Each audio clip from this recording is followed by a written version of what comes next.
لمرزي تيوالا شوشمي ليريا خەریکی کردنەوەی مەرزەکەی مەرزی تەواڵە شۆشمێ دیارە ئێمە دوایەوەی کە حکوومەت هێرێم قەراریە بە داخستنی مەرزەکە لەبەر ڕێگرتن لە بڵاوبوونەوەی نەخۆشی کۆرۆنا ئەوە بوو لەم ئاخیرە بڕیار درا کە ئەمە مەرزە بکرێتەوە.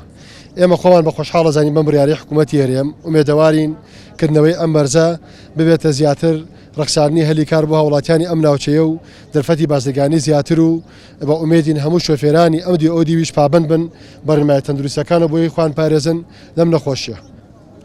مەرزی شۆشمی 68 ڕۆژە تعتیلە.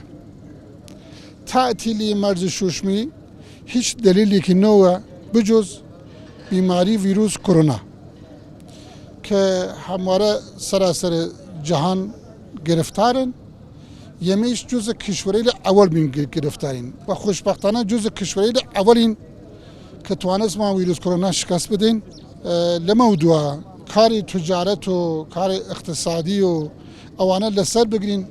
فرش خوشحالیم که امروز ام کار با استقبال عزیزان من لاستانی حلبچه استانی سلیمانیه لحمایت او عزیزان برخوردار بین. یمیش قول دین که انشالله تمام امکانات من بکارگیری بکن با بحث رعایت پروتکلی بهداشتی.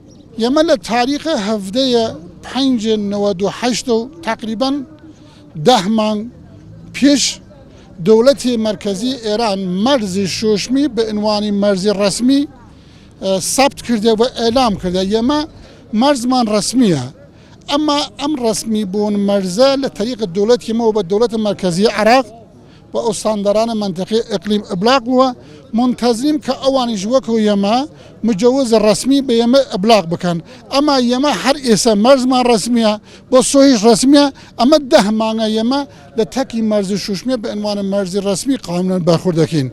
منتظر اوامر و فرمایشات مقامات اولین که ان شاء الله اوانی حسب مقتضیات زمانی خویان کاری خویان پیشرفت بکن او موضوعش به یما اعلام بکن.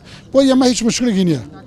واضح لا يبرز أنا ما يقلم وبيش أنجمني وفد لأمانة عامين أنجمني وزيران حكومة العراق سرداني مرزكيان كرت وبينيان ترجم أفرمانجاني كبيويس لمرزك الرسمية هي لمرزكية ما هي وهم أمد كاريك ما كردوا ديار بو أمان كقسمان لقضاء كذن لقسكان أنا أودر كود أو رابورتي برزي كانوا بحكومتي ناوند بإيجابية بيت وداني بيا أنين وإيشي بوكن وإما الشاورين